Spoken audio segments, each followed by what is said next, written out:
Welcome back to the WatchTower Film Podcast, the film review podcast on the Towercast Network by Cinephiles, for Cinephiles. You look a little nervous there, pal.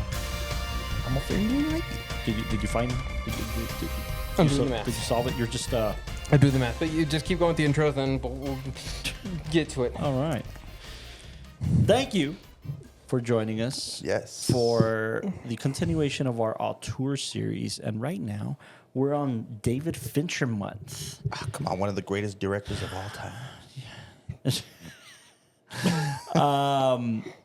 Definitely.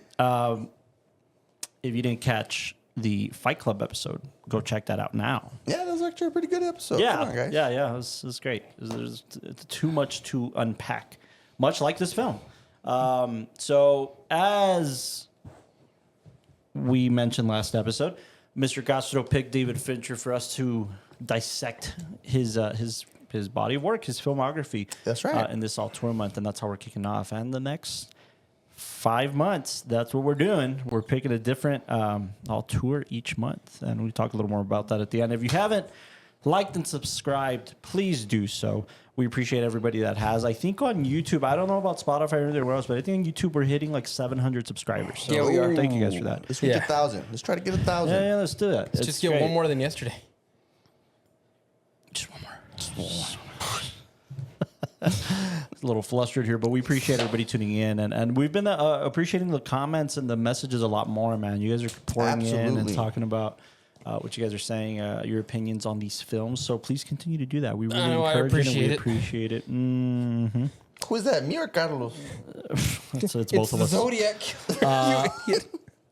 Let me introduce my fellow co-host, Mr. Jean-Eric Castro, offering an acting perspective. And I also chose this film for all my serial killer lovers who would like to see true crimes. I'm willing to bet this film started a trend, man, or at least really emphasized it. Yeah, Because now there's a culture of like true crime, right? And it's I'm willing to bet it started somewhere around here. Yeah, I mean, David Fincher gives it a little bit of style to his, for sure. Mr. Michael Alao offering a cinematography perspective. Okay, hold up. I've been doing the math. All right. All right. You can add, right? 1993 is when I think he was born. I've been tracking this case for as long as I've existed, which is 97. Yes, I know. There was a lot of numbers thrown around. The moon was in orbit around the time It sure was. that he was born. Solstice. What else came out in 93? Yo mama. Jurassic Park. What else is Jurassic Park linked to? Spielberg. Spielberg equals cinema. Who else does cinema? This Scorsese. man, the Zodiac Killer. He's out there. What does this say? It's all connected, bro. It's all connected. Cinema. Cinema.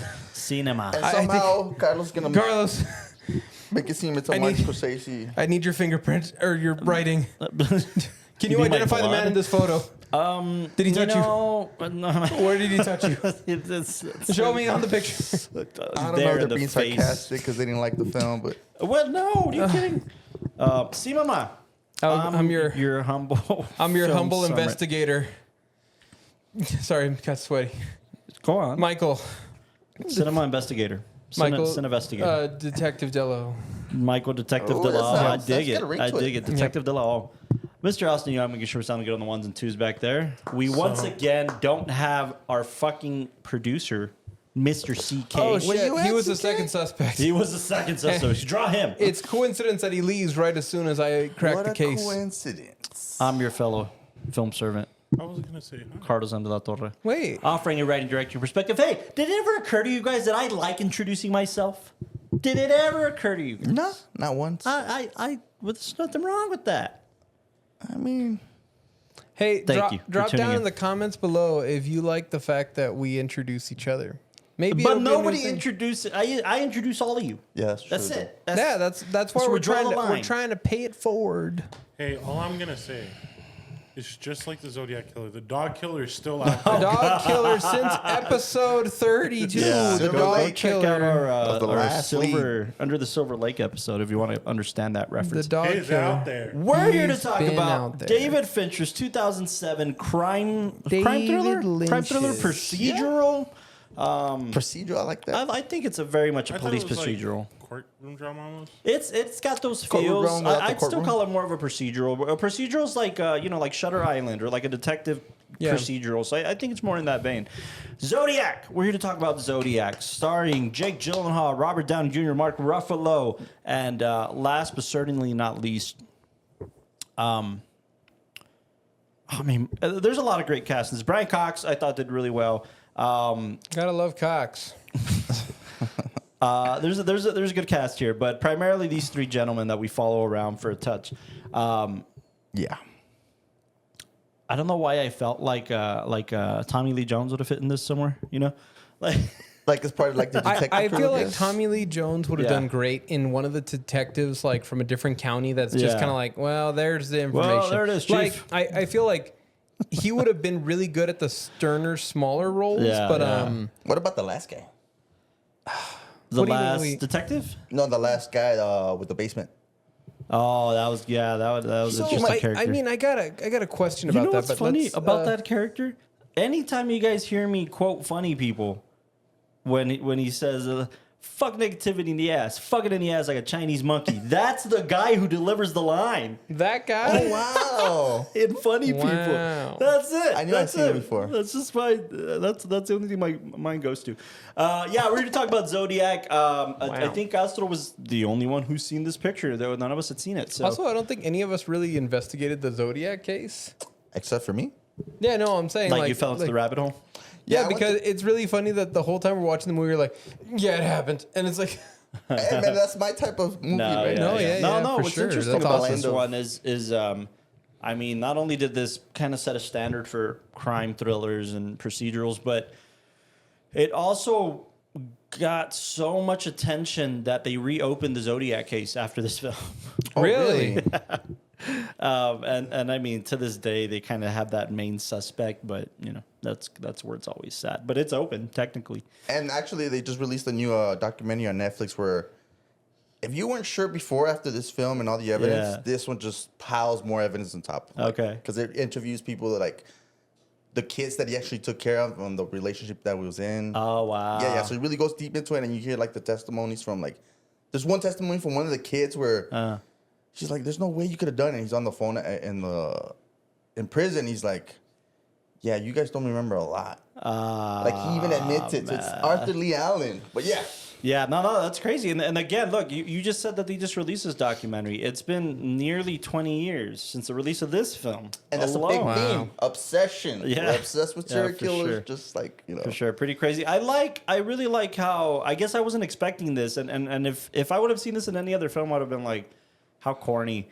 But because I typically think that it's often reused to death, where it's like the writer of the book is the one that we follow, and then he writes the book, and then that's the you think the that this film one is was that based. formulaic though? No, that's I was my gonna say, point. like- That's my point. Is that if it were any other film, I would have been really bothered by it. But this didn't feel like that. It was never really about writing a book. That was just like his last like opportunity to tell this story. But he wasn't interested in writing a book. That was never his prerogative. But what's interesting about that is that that's true to form. Like what happened. Exactly. You know, so again, any other film, it would have felt like cheesy, like this has been done before. But I think David Fincher did something like, I mean, I think he's extremely well versed in misleading the audience, and that's so special and so hard to do, especially in a film like this. So I give a lot of credit to David Fincher in that case. So is the other character like, and well, I'll ask this question, and then should we go into ratings, and then I'll ask my question? Sure. Okay. Astro, who do you I got so many want questions. How do you want to go about this? Let's start with the low. Okay, let's give this one. It's higher up on the Fincher list. I like. Before you go, I got to clear it up with the audience. I had never watched the director's cut. I've only seen the theatrical cut. That's a good point. Yeah. And it adds a couple of minutes. And obviously, me seeing it before and seeing this one, and these guys have never seen it, it lingers on some scenes. It lingers on some like silence just to let the or like whatever the vibe hit. And I don't know how I took this one now. So It just comes to show you, though, dude. Like it added the director's cut added 6 minutes to the final runtime, and it just comes to show you what 6 minutes can do, how it can sway you, right? Like Exactly. That's pretty crazy. You add a frame here, you add take away It 2 adds frames up, there, for sure. and it sways you into a different perspective. It's really crazy. That's why with this time, I'm sorry. Before you, I've just got to give this No, you're audience. it's a little bit more fast paced, a little bit more 2011 ish, but the director's cut is more 70s. Lets it play out, lets the vibe, lets it burn, as you will. Sure. But yeah, not going to the ratings because he saw the director's cut. I mean, I was really enjoying this one, and I feel like comparatively to other Fincher works that I've seen thus far, I'd put this one higher up, even higher up than like what is it called? Fight Club? I agree. Because I feel like when Fincher sticks to more grounded works and he's not trying to be overly like cheeky or extravagant with some of his storytelling, you end up finding that Fincher has a really good sense of personality and character. And I love the way that he's taking real people, but they have so much depth to them, and you're exploring that through like just Fincher's style. Comparatively to something that I've also seen from him, like Seven. Or Social Network, kind of, that's a little bit more grounded. Oh, comparatively like Seven. And that's Seven's the like crazy thing about Fincher, man. I mean, with the exception of I guess Seven and Fight Club, I think what you like about Grounded, I concur 1,000,000%. I love the fact that he is telling based on true story like films, and it doesn't feel that way. It feels like an original narrative situation. It doesn't feel like, and again, it's just like the art of spin in media, right? Like you can alter a narrative, even if it's true. And I think David Fincher's probably a master of that, man. Yeah. It's really, really crazy. Like I was telling it all, I think like he filmed it sort of like we're also investigating the crime scene, right? With some of like the follow shots and it's a really interesting perspective to see the way he gives these sterile views of a situation, and then from there lets the audience interpret what they want to from it. His actors, like, or at least the actors or the characters that they're playing, are going through the investigation and all that, and we're getting like the details that they were starting to pick up at different dates and time, and we're constantly given these timestamps to remind us the realism of the case and everything. I just felt very invested. I felt like it took a subject that I really didn't know much about, like the Zodiac case, and it took like these characters that I really wouldn't have cared much about. Because I think when we hear true crimes, a lot of times what people are mostly concerned about, other than solving the mystery, like I feel like they want to know how gruesome was gruesome. They want to know how gruesome was the murder, and then they want to know who did it and what does he look like. And he takes away all of that. I mean, he just gives what's important. I mean, I was reading that he also all of the cases, all of the murders that we witness as an audience, they're only murders that had living witnesses. Really, he didn't cover or depict any other instances with the Zodiac that didn't have a living witness to tell. Yeah, because they mentioned the other murders because there was plenty of other murders that happened. And you know what I like about that is that since we never caught the killer, supposedly, like you said, he's only laying down the evidence. He's only showing the evidence. You know, it's up to us to like, you know. What's crazy about it is I don't know how you guys feel, and I guess because I'm a bit biased on other procedurals and other films that I kind of feel do that better on a moral standing ground. I don't think David Fincher's trying to present a moral case. I think he's basically saying this shit's wrong. There's no argument here. Nobody should argue of the morality of this situation. What we're gonna depict, the evidence I'm gonna lay down for you all, is the facts and whether or not this should have continued to be investigated. Right. And I think that's really special because, again, I don't think Scorsese could have done a David Fincher film because Scorsese will always stand on the side of morals. Is this morally wrong? Is this guy a monster? Is this guy a good guy? Is this guy a bad guy? That's not really what Zodiac is about. There's a clear bad guy. You're not looking for the bad guy. We're looking for the personality or the depiction or the identity of the bad guy. But there's a clear bad guy. It's not a moral stand ground. It's not a moral fight. It's hey, here's the facts we found. Exactly. Take that to the grave. Up to you. Just know that this is wrong, and we haven't fucking figured it out. And I really appreciate that. I think there's a big difference on doing an epic like this and not wanting to shove down their throats like he's wrong, he's a killer. The families are crying. Look at the gruesome murders. Like, no, it's none of that. It's just all this happened. FYI. Well, have fun with it. The way I took it is where it stands, different from serial killer movies is that it doesn't focus on the kills. It shows you the brief kills, but it leads you down this rabbit hole that you were saying. Yeah. That's what I love about it, where it's like, I lost my train of thought.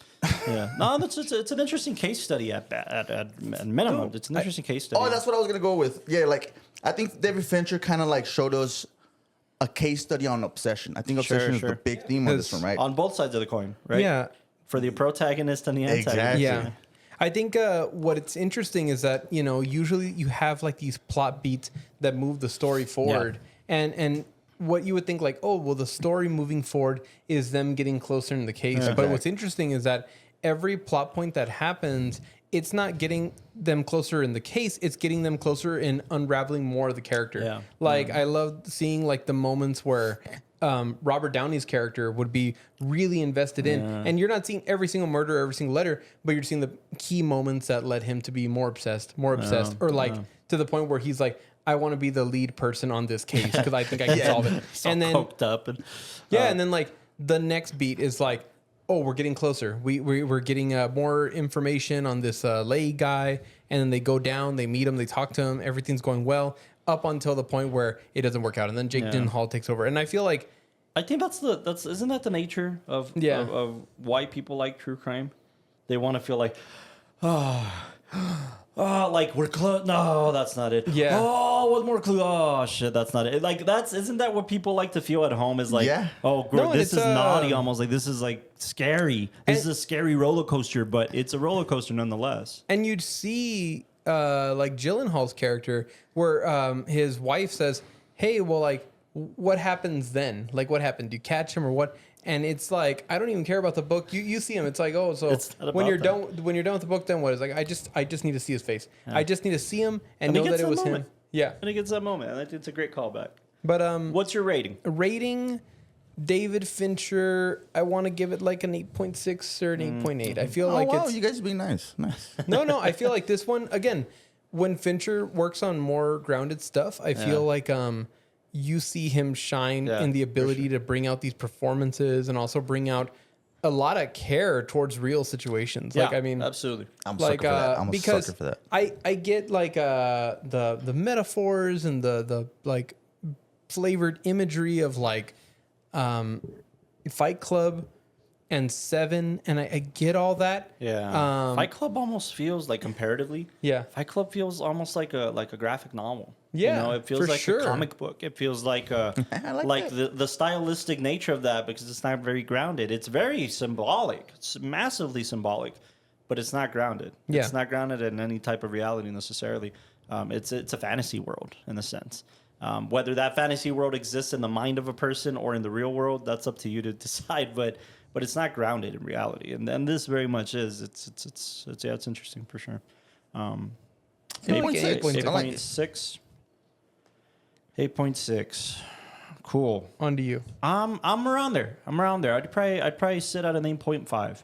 I'm about an 8.5, and the reason for that is because I agree. I think just comparatively with his other bodies of work, I love the deeper he gets into the grounded stuff like Mank and The Social Network and those explorations.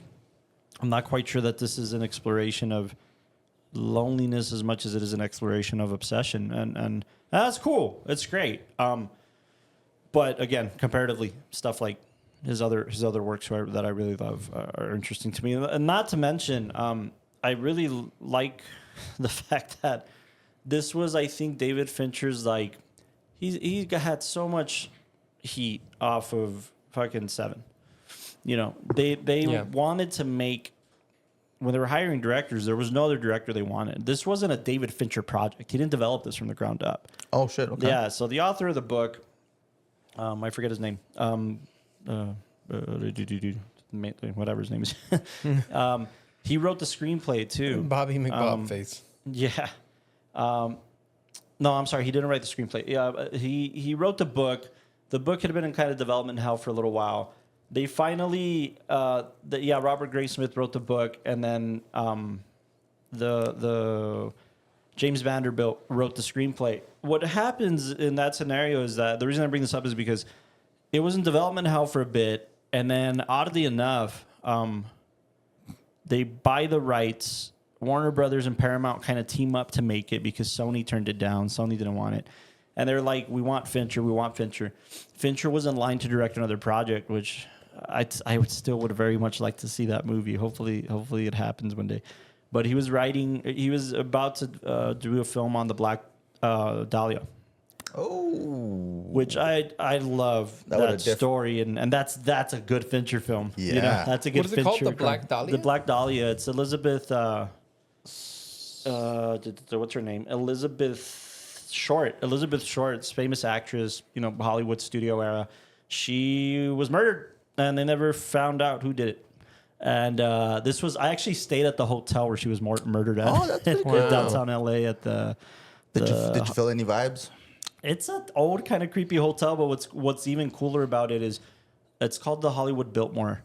And the Biltmore, what happened is it has so much history that this kind of gets lost in the shuffle of it all. It's like the first Oscars ever were at this hotel. They've shot so many fucking films and TV shows and like you literally walk the halls of the hotels and there's pictures of everything they've shot, like the frames from the TV shows or movies. So it kind of gets lost in the shuffle. But it's a great vibe. It's a great little hotel, big hotel in downtown LA. And the Black Dahlia is a very famous story in LA, a very famous actress who was murdered, and they never found the killer. And again, that's the film he was developing before this Zodiac, which is very similar in vein. Wow, yeah. But what I think is interesting about it is it's Hollywood saying like, "Hey Fincher, you're hot shit. We think you can do this thing." And then Fincher turning around and being like, fine, I'll do it, but I want final cut. My film's going to be 2 hours and 40 minutes or whatever. That's why Sony backed out. Sony was like, you can't make the film for longer than 2 hours and 15 minutes. And he was like, great, fuck off. I'm leaving. I'm going to Paramount. And yeah, sure enough, you know, this thing did extremely well. And I just love the idea of like Fincher doing, these grounded pieces, but also going from like a Hollywood story to another version of a Hollywood story. This kind of underbelly popular story that's popular in books and shit like that at the time, at least. So I just love that. And again, he did it extremely well. As a director, you start. I like that we've kind of started chronologically in a sense. Right. You know, we did Seven for the podcast, which was one of his first films. Then we did Fight Club, and now we're doing this. And you really start to see this man shape his voice in this one. I think Zodiac is where he really starts to say, fuck it, I'm just going to do what I want. And there's so much background onto like why that gets affected. Like the fact that this is the first film he shot on digital. There's only certain sequences, slow-mo sequences that he shot on film, shit like that. But he was exploring, man. He was exploring as a director. He had the hype to do it.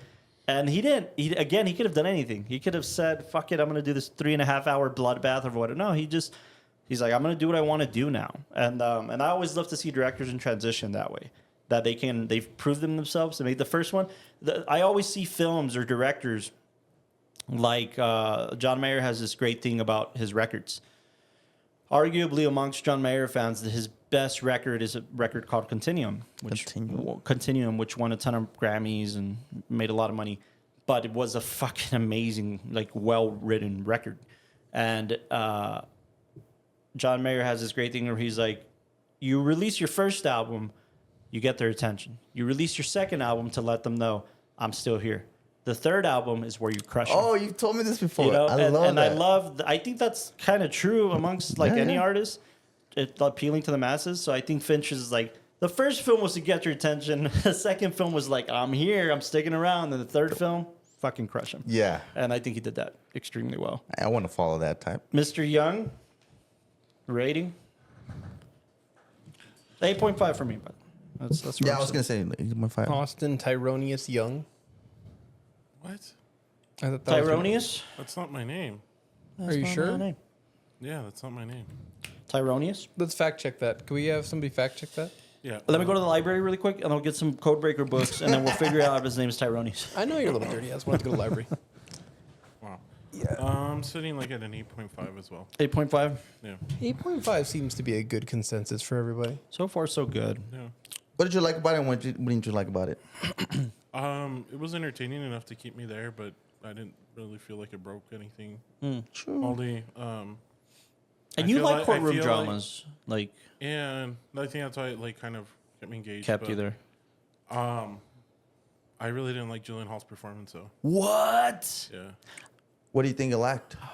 I don't know. Is it just Gyllenhaal being Gyllenhaal? Yeah. Well, I think for 2/3 of the film, you don't fucking see it. Yeah. Yeah, which is Because you he's don't not see it invested yet. in the theatrical cut. But I mean, there's. But yeah, honestly, think, it is that I just see Gyllenhaal playing Gyllenhaal. Wow. I think it's because Gyllenhaal essentially, like, I felt that a little bit. Gyllenhaal's playing Gyllenhaal, and the only thing that's not making him Gyllenhaal is all the facts about this character, where it's kind of like, what are you, a Boy Scout? And then that's it's the like, point, though. That's the point of the character. He's just trying to do good because he's bored out of his mind as a cartoonist. But at the same time, I think Gyllenhaal's character represents the everyman. No, but I also think like you guys are probably seeing like, you know, have you guys seen Prisoners? no, I haven't seen that. That one's with that's Wolverine, right? Yeah, with Wolverine. That's a difference. You know, that's when you see Jake Gyllenhaal. You know, Gene Hackman. No. Well, it might I think it might encourage you to know, Castro, that the reason he was cast in this, he was making Jarhead at the time that he was cast in this, but it was really Donnie Darko that got him this role. Donnie Darko.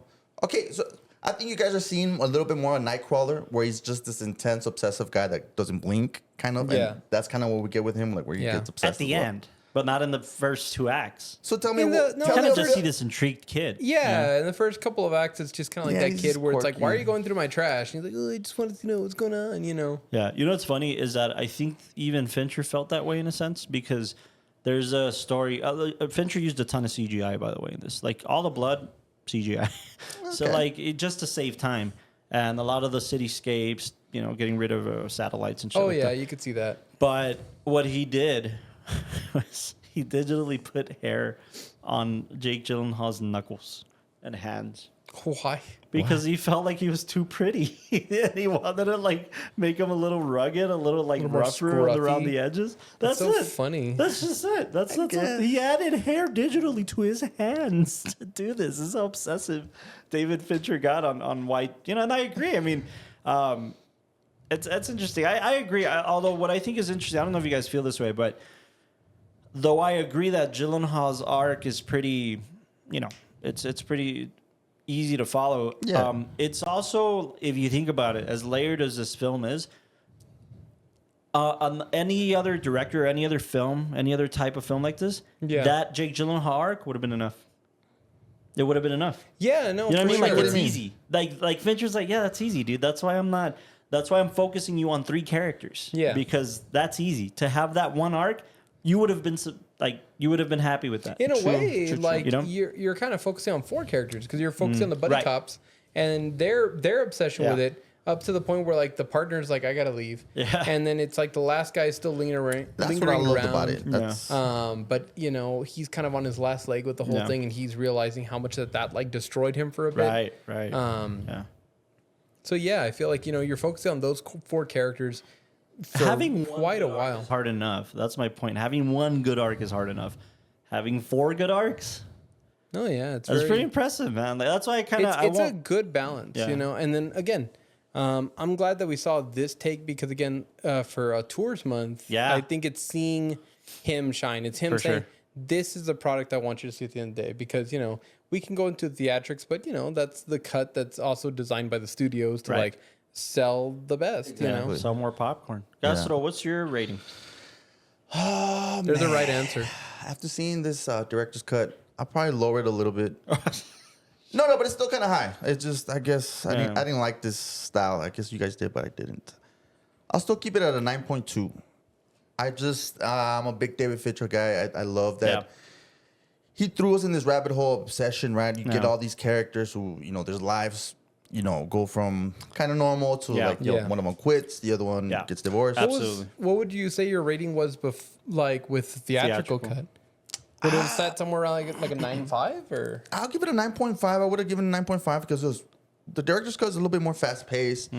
It lingers more on Jake Gyllenhaal's character, which I really like. I think he plays this character that's fixated on this killer that it's almost, you you get secondhand anxiety of how like when the wife is kind of like, yo, you're being obsessed too much. No, even like they use it as a small comedic beat, but when you see him being so obsessed, and then his kids are like trying to cipher through and saying, "Hey, did you notice that it's based off of like lunar cycles and stuff like that?" Yeah, like it's so fascinating because you want to like laugh at that moment, but then you're also realizing as like a parent, you're like, oh man, like he's really just tuned out his wife, he's tuned out his work, he's tuned out everything just to hopefully get the chance to see the killer. It's pretty space, scary. It's know? a pretty scary space for sure. Yeah. So I mean, like you said, it's probably an easy character arc, but I think I love how it starts off like this geeky, cartoonish guy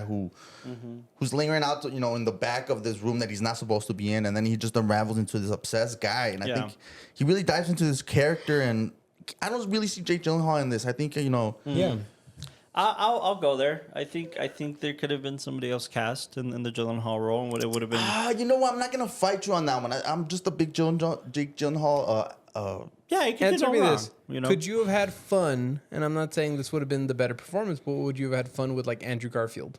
Sure. Yeah. Especially after something like Under the that Silver wouldn't Lake. work because David Fincher said that this guy was a little too much of a pretty boy. He put a little bit of hair on him. No, but Andrew I mean, when Garfield's we a saw little like bit more. Under the Silver Lake, Andrew Garfield, like Not where Spider-Man he kind of like seasoned himself a little bit. That's when you could definitely see that kind of like young. But I also feel like we're probably falling in the same line when you put those two together, right? I think if we would have had somebody like, I don't know, like genuinely, like Moneyball, Jonah Hill, you know what I mean? Like it didn't have to be this fit cop type because he's not a fit cop. He's a cartoonist. And I like that you were touching on some point where I don't know if I'm misinterpreting it, but Justin Long. Yeah, Justin Long would have I'm been a all right. big fan of Justin Long. I would have gone that journey with Justin Long. At the end, where he kind of like he doesn't solve it, and he's kind of like pissed off, but it's not that he's chasing the truth, but he's kind of chasing relief. You know how you said about crime dramas, we always want the they caught him. You know what I'm saying? So I think with him, he kind of got his moment because at the end of the day, it was never about like, let me give you enough evidence to put this guy in jail. It was always just, let me just see his face and know that it's him, and that'll be enough. Because I want to know. I like he puzzles. Knows that, like his motivation is not, I like solving crimes. I became a cartoonist, so I would hopefully get closer to stopping criminals. His whole thing is that this is a puzzle that I know I could solve. Like I think that's the satisfaction. That's the annoying part about the Zodiac killer and the people who like studied the case at the time is the fact that there was all these riddles and there was everything laid out in front, and it was always like, if I just spent enough time with these puzzle pieces, I could just solve it. I think there's a moment in the film that I don't know, kind of showed itself to me that this is where the audience starts coming into play. I think that the nature of true crime dramas is that we follow it and we think we're part of the investigation. Yeah. We think we have all the facts and we could solve it because we're slowly unraveling this thing. And I think there's a moment where he's talking to Mark Ruffalo's characters who did fantastic. And he says like, yeah, look, it's Lee. This is it. And he's like, that means nothing to me. It means nothing to the investigation, actually. Like, just because the file says what the chick told you, it means dick. Like, you're really not solving anything here, kid. We've been on the ship for 7 years.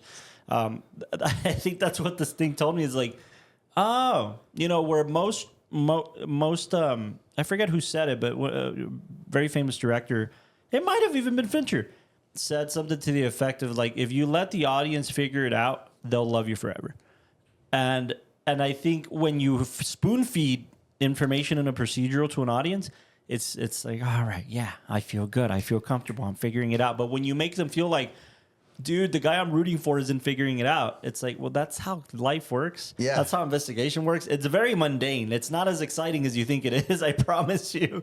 I think that's kind of what I think that's David Fincher's way of not like, hey, dudes, no, that's not what I'm trying to do with this thing. This is a narrative film. And then it's the big...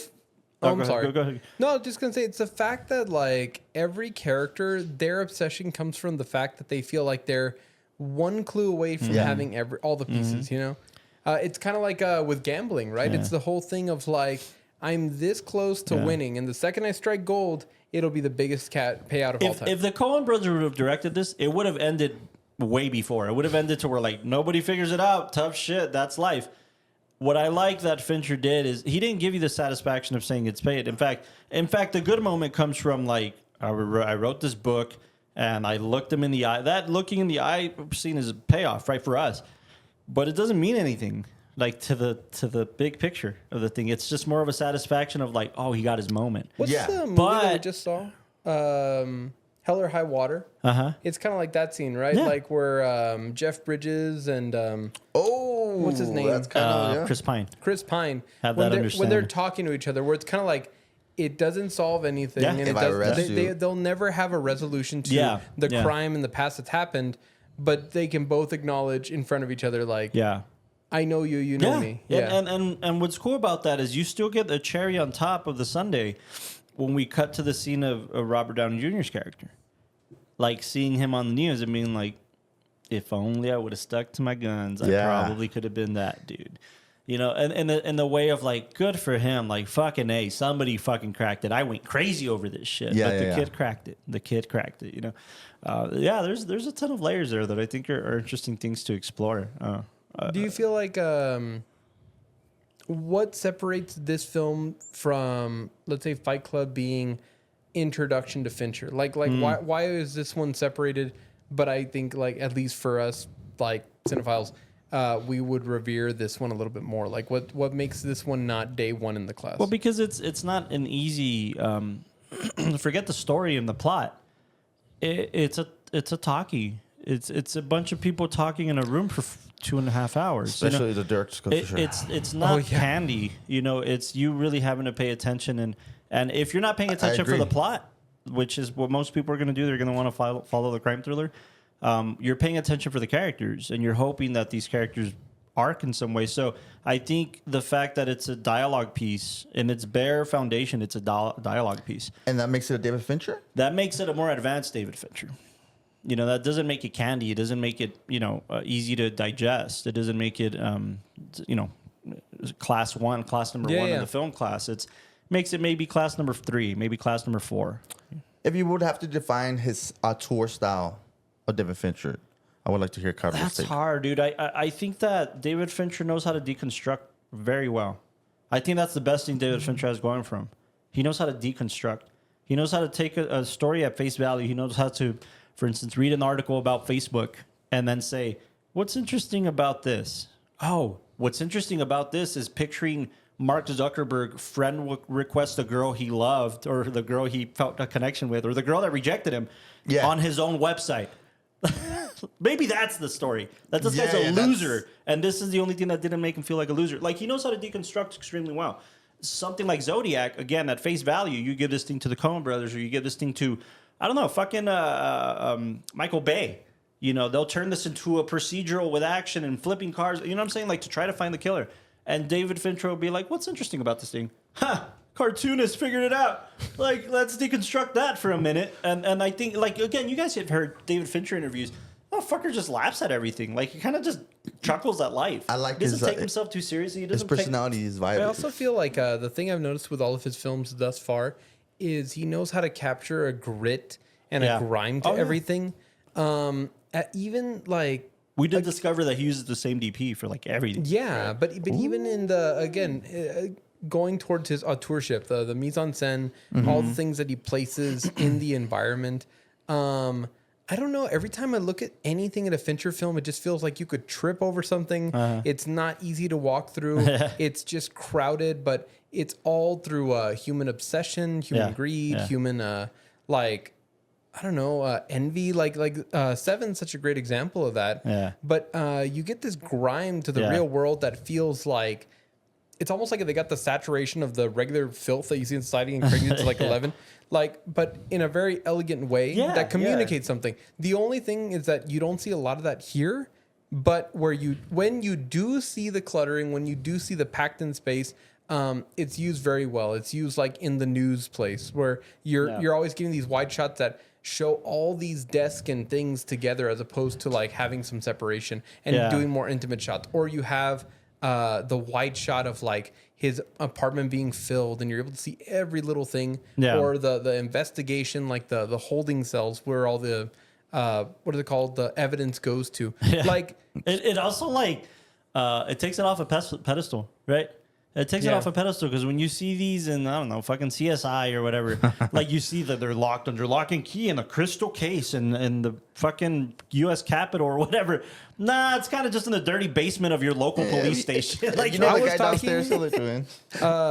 at the pub the other day, a guy came in and he's an artist, but he works in the police like holding area for all evidence, and his job is to clean it. And it's such an interesting guy, but he talks about the fact that like a lot of these officers will like write reports on stuff getting cleaned out, and it's just so they don't have to deal with it, because after so long you're supposed to go in there and like write it to either be like destroyed or, you know, be sent back to the families and all that kind of stuff. But it's such an arduous process. So I like the idea of that. I like the idea, and I think Fincher captures that in this one. It's like there's so much political red tape on an investigation that the due process of law is flawed. Yeah. But it also isn't. Yeah, You no, know, and then like- also that they base everything, like back in the day, it was like everything's based off of your signature, your like your penmanship. Something that like if you're nervous can look different from day to day. And I mean, a lot of times when they were analyzing handwriting, I was thinking to myself the way that like my signatures change or the way I write improves, or you know, like when you hurt your hand and you end up drawing it a little bit differently, and all those little minute details are the things that like unless this guy's going to fully agree with you, right, then you're just kind of screwed. Like if that guy said from the very beginning, like, yep, there's enough here that I'd like to say that there's a chance it could be him. And I like that Ruffalo doesn't Ruffalo's character rather doesn't, you know, he sticks to his guns even when he's just having lunch at the diner or breakfast at the diner with him. Yeah. That's the scene you wanted to see throughout the whole film. That's the scene I wanted to see throughout the whole film, is just have these two, like, no pressure, like, just, like, talk the facts, because they're not, they're invested in it so much, but they're not, there's no stakes anymore. They're not the in the police closed, station it's trying. too long, yeah. So I like the idea of just two dudes who have a fascination and obsession of this, just sitting at the diner and that, like, no, dude, because it was this. And it's like, I don't know, it's like us arguing about film or something, that they're arguing about the case, and then, you know, it starts lining up for And it Ruffalo's feels like Mark character. Ruffalo's like the bigger brother, like, all right, man, you know, you're making sense. No, and I love the fact that like there's a moment that we see Ruffalo and his partner getting little epiphanies on the case and little epiphanies on like where to go next and what to do. And the same time, then we cut back to Gyllenhaal and Downey's character, and they're having their own epiphanies, and they're like trying to decipher it. And it's almost like you see both of these partners sparked up to like get the case, that they feel like they're just one little bit away from having the full story. The other side of that coin, I think, is that I don't know if you guys remember off the top of your head or not, but I don't necessarily remember dividing or separating. The basketball game there is that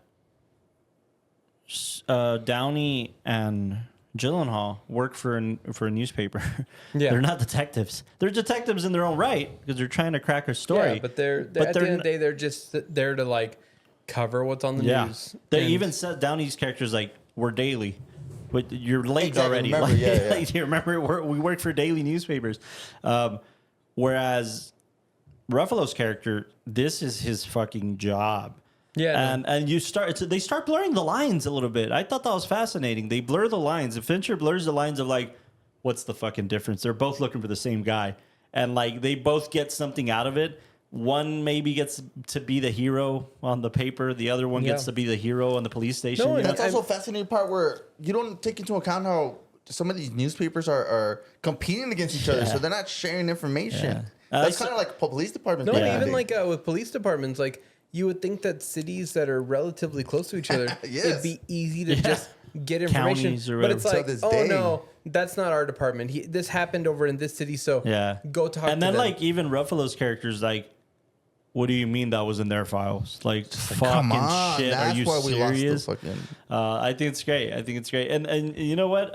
I guess Ruffalo liked the idea of something like this because I think maybe this even set a precedent for Ruffalo. You know, Marvel films aside, you know, he did film like that Stillwater, Darkwater, you know, about, you know, exposing a county or a city that was poisoning their residents with unfiltered water and shit like that. He also did Spotlight, right? Oh, I love that Working for a newspaper that was going to expose the Catholic Church and shit like that. So I think this set a precedent for Ruffalo. Like, these are kind of, like, he could play this character. He could and not to mention Shutter Island, by the way. Shutter Island, like, I know you... For sure, you could definitely see his kind of vibe there, too, for sure. Yeah, so I think that's pretty cool. Also, is it just me, or were you guys hoping that Ruffalo was going to come out like his character, and now you see me and be like, I'm the fucking guy. It's me. I'm the Zodiac, bitch. I've been writing the letters.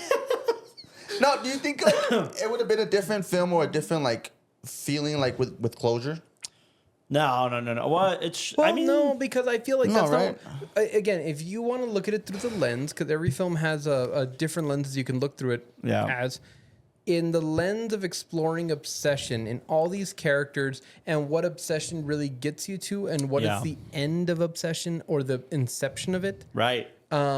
This film will explore it in all these different ways. So that's what we want to see. We want to see how does that work out as opposed to the case. Because after a while, like after I'd say the midpoint of the film, you feel like, oh, enough evidence is there to say it's this guy. And I love how like climactic it was when all the detectives are in the room with Leigh and he's already like saying things like, oh yeah, those bloody knives were a chicken. Oh, my watch, like it's the Zodiac one. They look at his boots, and the boots are the same ones that identify him. And everything basically is there to say that there's enough information for the audience members and for them to be like, we were just in the room with the Zodiac killer. You know? And that's one of my favorite. Yeah, that's one of my favorite scenes. Yeah, I think it all holds up together when he finally steps into the room, and they finally click. Like, yeah, this is our guy. You start seeing the little clues. And I feel like at that point, it's kind of like, we already know who the dude is, and anybody else doesn't feel right to us. Right. But it's like having to,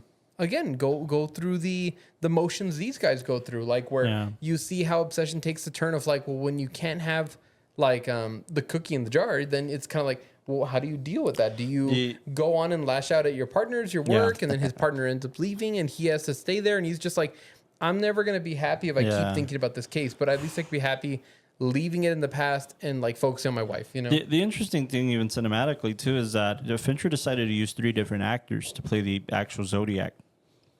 Yeah, and it's like the killing parts. Really? The killing parts, like the actors are 3 different dudes. Like, you think that was intentional? Because in one of them you can see it's just shadow, but you can kind of see the figure of Leon. Exactly. But in the other one, you hear the voice of the other guy. Crazy intentional. Stupid Crazy intentional. Right? Yeah, of course. It's one of those, though, you think, too? No, I don't think so. Again, I would have done something similar, I think. Because you're in the theater. You're not going to be able to stop it now. No, but it's also the whole thing of, like, you need the audience to feel like they're the ones at the end of the day discovering this all. Yeah. And I feel like, you know, in the audience's head, because we, like, also the way it's shot is so sterile where it's just like, this is the facts. And even though there is some emotional manipulation going on, it's just like, let's just look at the scene. And look how simple the last scene did it.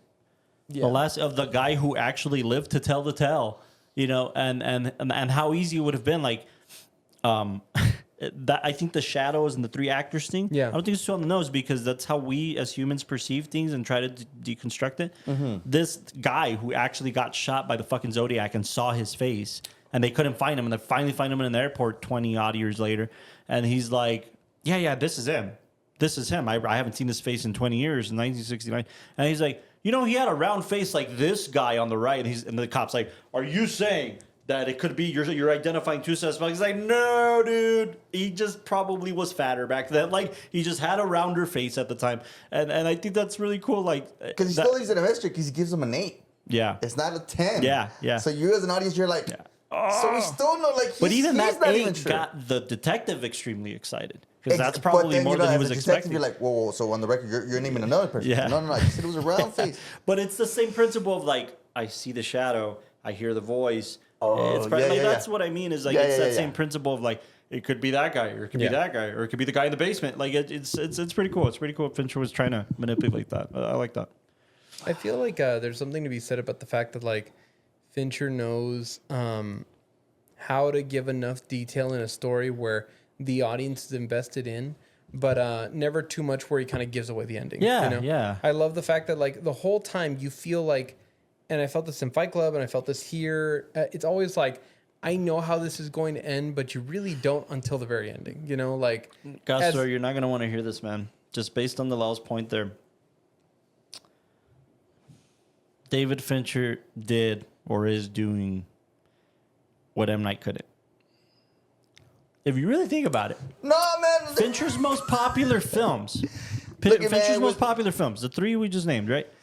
They all have twists. Look, man, since I started this podcast, M. Night Shyamalan was on top 3, top 2. Shyamalan. As of today, ooh, he took a nosedive down to like 15. Oh shit! I'm like Shyamalan, a big monkey. Man, Suck it. Shyamalan, I just mean especially like, that film trap. if you really wanted to be that No, guy, that's like Fincher that is so a true. twist guy. That is so true. He puts Gwyneth's head in the fucking box. You know, spoilers. He fucking, Fight Club. They all have this one. They all have a fucking twist. See, but David Fincher obviously tells a better story. Shoots it also, very well. Has a cinematographer that just nails his auteurism. Again, the stories he likes to tell are these ones where it's like grounded in some type of reality, but it's always on the edge and always can be. It's always edgy. Like the last puzzle piece is always in front of you. And, and like you're either too close to the last puzzle piece or too close to the puzzle. And it's like you're never seeing the two come together. And then when you think they're going to come together, then it's like off a little bit. Like it's just, it's always this kind of tease till the very end, but it's really well executed. Like very well executed where you connect with everybody and you connect with the shots and the feelings. I thought about that a little bit. I thought a bit about and I'm sure this was intentional. I thought a little bit about the murders and how from the get-go we're introduced to this couple and we think almost like Lover's Lane, Grease or whatever, like these types of films of that. It's just a makeout scene. It's just these two kids going up to an empty thing or whatever. And he kind of gives you the answer right off the first bat. Like she doesn't want to go to the party because she thinks she's being followed and she's always being nervous about it. And you're like, even he's like, what the fuck's the matter with you? Why are we here? We came to a place where there's nobody around. And then in our male brains, we're like, you fucking idiot. You stupid idiot. At first, she's being very aggressive, kind of, And then you start realizing, oh, she's being suspicious. Like, oh, shit. And then as it unfolds, it's like, what was her name? Darla or Darlene? Darlene knew this guy. She didn't like this guy. He would bring her weird gifts from Tijuana, and he was following her, and she felt followed. You kept up with the story, because, man, it's a lot of talking, and I was like, wow, look who you're talking to. Yeah. But, and I love that. I love that you made, I don't know that I love it, but you made us fall in love with these couples or these people. It's the couple in the car at the beginning. It's the couple by the lake. And you're like, oh, that's good. Like they're getting along and they have a really great rapport and they love each other. Or the mom with the baby. He feels so sympathetic for her. Like you do start to, it takes 3 minutes for him to make you care about these people that are about to be murdered. Yeah. It's fucking insane, dude. That's hard to do. That is true. It's really cool. Yeah.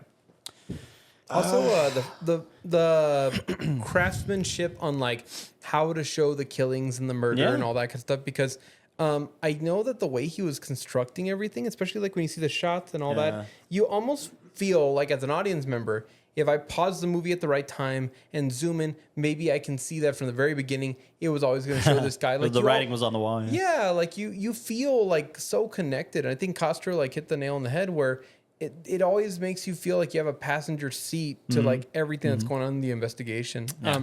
It's interesting. I also feel like it's hard for a director to say like, how do you tell a story where the audience feels like they're right there, as opposed to like, oh, it's an action movie and I'm just making something for your entertainment. You know, this was. It's weird. There's a difference between being a spectator in the bleachers and being in the front seat of the car. Yeah, absolutely. The way I kind of like define the director's cut and the theatrical, I've been thinking in my head. Yeah. I feel like the theatrical cut is like the main case, and the director's cut is just like the scribbled side notes. Like I didn't see all of Mark Ruffalo and. Well, look, like that's the crazy thing, right? At the time, look at our three leads, right? Gyllenhaal, Downey, Ruffalo. Gyllenhaal was easily the biggest name. So what is the theatrical cut gonna do? Let's focus on the star, dude. Let's focus on the star. And he's like, but it's not just about the star. It's kind of about these other two more than it is about this guy. It's a balance because I think you could tell that in the script, a lot of time was invested into like really fleshing out these characters. You know, like I know that at the very end, it's like Gyllenhaal's the one finishing the case. And you could see where, again, I think Carlos said at the beginning of the podcast, it would have been so easy just to say, we're only going to look at Gyllenhaal for the entire film. Yeah. Right. And that would have been fine. It would have been a fine film and all that. But the fact that, like, you wanted to listen to everybody and see where everybody went into. Like, when it's hard to do, man. It's hard to do. And the fact that, I mean, Fincher doesn't write his own scripts for the most part. You know, he lets very talented writers let them do this film had extremely great dialogue. Extremely good. But again, you start to see the progression of how he can execute that vision. On paper, The Social Network is more boring. It's about less things. But you know what I'm saying? On paper. Yeah. It's about more. It's about society and about like loneliness and the coping of all that. But it's also written by Aaron Sorkin. You know, the greatest dialogue writer of all time. So like, it's an interesting thing to see Fincher be like, okay, police procedural, I got people hooked. That's in the American audience's DNA. Yeah. But movie about nerds in college talking about fucking nothing. Can I challenge me? Let me make that interesting. Or like when he did Steve Jobs too, didn't he? Or did he? No, Sorkin. No, that was Danny Boyle. Sorkin wrote the script. Sorkin wrote the script. But yeah, dude. I mean, like it's Fincher being like, oh, boring piece about Citizen Kane that's only going to appeal to cinephiles. Let me take a crack at this. Like, hey, I'm learning about Fincher. I'm liking this guy a lot more. Yeah, for sure. Yeah, it's pretty cool, man. Yeah, the fact that you have a Fincher wanting to take on these challenges, and I thought it was interesting that he went from pieces like this back to like The Killer. Yeah. And I'm just very curious on what he's going to do next because aren't you like I know that he didn't write the script, but I always find it fascinating how they could be so accurate. Like, I don't know if people did the research, but be so accurate with like. Oh, Fincher was obsessive, dude, to the point where he was flying in trees that weren't planted in the lake anymore. Like, he was obsessive on the research. That's why he only showed the killing scenes that actually had witnesses, eyewitness statements and shit like that, or survivors. Like, he was being like meticulously stupid. Like, he really wanted to depict the right things. I also think the other side of that is like, Fincher's going to be obsessive to a point, but he's not going to be obsessive to a fault. Right. And I think there's a big difference because you could get obsessive to a fault. You could focus on the stupidest things and then forget that the rest of the film exists. And Fincher gets obsessive to a point, I think. No, I just like really respect how he kept the whole dialogue with like certain dates and you know he made it all make sense. To me as a writer, that's what I want to do, and it's like, wow, the accuracy. I'll tell you this much too. Yeah. If you look at the writer, whatever his name is, Van Winkle, Pappy Van Winkle, James Vanderbilt. If you look at his other works, he didn't really do much else that's good. What? Like, if you look at his other works, he didn't write anything all that good. Can you zoom in? I mean, like, he did like fucking Amazing Spider-Man 2. You know what I mean? Like, he didn't murder mystery, bro. Like, that's what I'm saying. Like, he didn't do Zodiac was probably his best script. Oh wow! And the reason I bring that up, Gus, was because I think it's interesting for people to know that if you really think about it, this is the way I interpret it. A composer can write a great piece of music, but it's just as important for the conductor to conduct that piece of music. Right. So, like, the conductor's very rarely ever the fucking writer of the music. Exactly. You know? Yeah, that's true. So, like, the writer of the music could write a great piece of it, and then that's the only great song he ever wrote, but the conductor's conducting orchestras and symphonies and all the moving parts, and that's really what a director is. They're conducting, even if they didn't write the piece, they have to know the piece almost better than the writer. Yeah. You know? And I don't know. I think Fincher's probably a good conductor, a very good conductor in that sense. I think that's fascinating how they just so accurate and blend it into this. You know, it's not always 100%. Sorkin, dude. Sorkin, as good of a director as he's becoming, he could never. You know, like Sorkin is gonna Sorkin. Like, even being the Ricardos was actually really great. Molly's Game was really great. Hey, well, I'm looking at, I like The Losers and The Rundown. So I've never seen either of those. Good. So, but The White House Down, that's a little. He did the new Screams. That does anything for you? I mean, didn't we, Melissa Barrera? Yeah, we did talk to Melissa. How you doing? How you doing? Yeah. Anyways, any rating changes, guys? No, I just I'm really excited that we're doing again this more Fincher. No, this Tour Month concept because I feel like a lot of times when we watch one of their films, any director, Molly's Game. you don't get a full scope of what their style is. Yeah. But watching them back to back, it's so interesting. It's like for sure. Like For comparing wines or like spirits. Seeing the little subtle nuances and seeing the similarities, because again, if you put both the films together, they might they'll seem different, but if you keep them in their own vacuum, then it's kind of like hard to tell like what it is. But I think this one definitely should be higher in the cinema scale, because also I feel like this is him perfecting techniques, and I know that there's more to cipher through, because even like I'm looking at like some clips of the beginning of the film. That color orange that's on the seats and also is on the driver's side, or I forgot what the cartoonist, his name is. Yeah. But that's the color of his car and school bus and everything. Like, it's amazing how much that's the only bright orange color that pops out. Yeah. But I guess it's just almost like that's the that's the spotlight. You know, the spotlight of the obsession or something, you know? So, there's something interesting to say about that. Yeah. No, I also think what I like about Zodiac comparatively is, like, we talked about Fight Club being this cool thing, this cool pop culture thing, because it's just the life it's taken. Similar to Seven. Seven's got a bit of that, too. You know, it's just this popular kind of thing. But Zodiac ain't cool. You know what I mean? Yeah. It's not cool. It's good. And it is good. And, again, that's just Fincher maturing as a storyteller. Yeah, and I think it's also like I would use this as an example of like how to have a lot of dialogue in your film, but keep the audience engaged, you know? For sure. Because easily this could have been like a melodrama where you're just kind of like there sitting and it's like, okay, one fact after another. But the fact that like he knows when to build in music, and a lot of the tense moments were just super incredible. Yeah. I was going to ask, so is the basement guy just a red herring? Is that that's all supposed to be? Yeah, it's meant to throw you off the scent.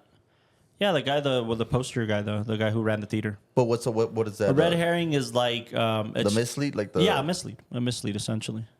I took it like, or not a mislead as much as was like I guess a mislead, but it could be a mislead. A red herring could just be minutia. It could just be part of the conversation that. So how did you take it? You think he was just fucking with them, or you think maybe that was the house of the mom and he's still living? I think again, it's weird because in that moment, if we had stopped there and it's like, oh no, he found the real Zodiac killer, I would have believed him. I would have felt like, I took that red herring to be more spiritual. I felt like that was more of a wake up call for Gyllenhaal's character. I thought that was going to be the moment where he's like, I could have just got him fucking killed. I'm going back to my family and I'm done with this shit. It wasn't, but I thought that was that. That's what that existed for, is to like. I get you there because I feel like then you almost see like a redemption when he actually does come face to face. But there's this confidence and coolness to him. Yeah. Compared to like that kind of skittish kid, because I think it's like also the realization like, oh, this dude's a real person and he really could kill me. What throws me off is that, you know, he walked out of that house and maybe that was just part of his obsession, saying, what did he say? He said, there's two. One has the map and one does the killing. Yeah, what was that? I don't know. I never like. He was mumbling that out, running out. That. Yeah. You know, there wasn't really. Again, it could be one of those things, but I don't know. I never got that one. Wow. I'm glad you guys liked it. Zodiac. I loved it, ladies and gentlemen. Next week. I have a question regarding next week. Uh-huh. Are we going like in order of release of the films, or are we just going in the order that they're on the list? I genuinely don't know what's next. I was hoping you were going to open it before we talked about it. The girl with the dragon next one's tattoo. supposed to be no. The two left for Fincher: Girl with the Dragon Tattoo and Gone Girl. Oh, Gone Girl. That's on our calendar. Gone Girl's next. Right. That's up to the homie over there. I don't know. Yeah. What's next? Like what? I like how Carlos put it, that we're kind of going chronologically. With So what it started with, and Tattoo would be next. Yes, sir. Yeah, because Gone Girl's the kind of the last. Kind of one of his latest ones. 2018, I think. Kind of his last good movie. So far. Mank? Oh, you're right, Mank. Yeah. I mean, I don't know. What do you guys want? Dragon? Yeah, I think Dragon Tattoo. Yeah, I've never seen that one either, by the way. Yeah, let's start. So, Let's go with I'm Dragon. down. Next week, we'll be talking about Fincher's The Girl with the Dragon Tattoo. I've never seen that one either, so it'd be interesting. To kind of explore. I was gonna ask you guys, but you guys haven't seen the director's cut, so I was gonna say like, which one do you recommend? But what do you mean? No, I like going in on the director's cut and things because again, if you haven't seen this film, go watch the director's cut. I think he said it, yeah. Yeah, that's no, the way I it's think meant. Look, dude, we're filmmakers and we're a cinephile podcast. The director, we all agree that the director It's his vision. Exactly. So it has to be the director's cut. That's why I went with it. Because again, theatrics are just meant to be there to make more money. Be the easiest sell, you know? Yeah. So that's why director's cut, you'll usually get the longer, better takes and all that, because that's him saying, I'm going to go on in there and find what I want to show I'm you. down for the director's cut. That's why I picked By the it, way, man. But once I saw it, I was like, oh, wow, this was a risky blind. No. I do have notes. Why does the poster for Zodiac look like there's like invisible pecs with like tiny nipples? That's because you've been watching too much. It does look like that, dude. Like once you see it, you can't unsee it. So what am I looking at? Yeah. Like the bridge is the pecs, and then the red lights on the bridge are the nipples. You know, I see it. Like the second we like saw the poster, I was like, blame that on Warner Brothers marketing. By the way, fun fact to end the podcast on. I love it. Zodiac, when it was released on Blu-ray, it was so rare because it was that weird transition where we're going from DVDs to Blu-ray. It was so rare. They only made 1,000 copies of the Blu-ray. oh wow. And never fucking made it again. So it was like on eBay. People were losing their shit trying to find it. And it wasn't until Paramount sold its rights back to Warner Brothers for home release. And then Warner Brothers re-released it in like 2012.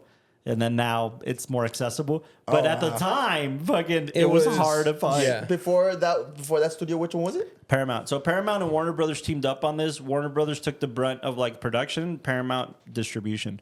So they were doing the home media and stuff. So the Paramounts are the ones that cost a little bit more. Yeah. Well, maybe. I mean, it was an expensive film. So Zodiac, go check it out. We're going to continue talking about David Fincher next week or for the next 2 weeks, actually. So we'll talk about some more Fincher cinema. Let us know what you guys think about Zodiac. Comment. Let us know if you guys want us to cover it. We've kind of blindly or unintentionally, rather, have been covering Fincher since the beginning. I mean, a lot of the auteurs, we've covered them in one way or another. We're giving them a dedication month. You know? Yeah. Cool. Thank you guys for tuning into the WatchTower Film Podcast. We'll see you next week. Good night. Night, everybody. Dog killer is out there. The dog killer's out there. Is the Zodiac killer out there? No, he did. Close to finding the dog He killer. did. He's like super dead. Well, Alan's dead. Oh. What's the Well, good night, everybody. Good night. Good night. What's the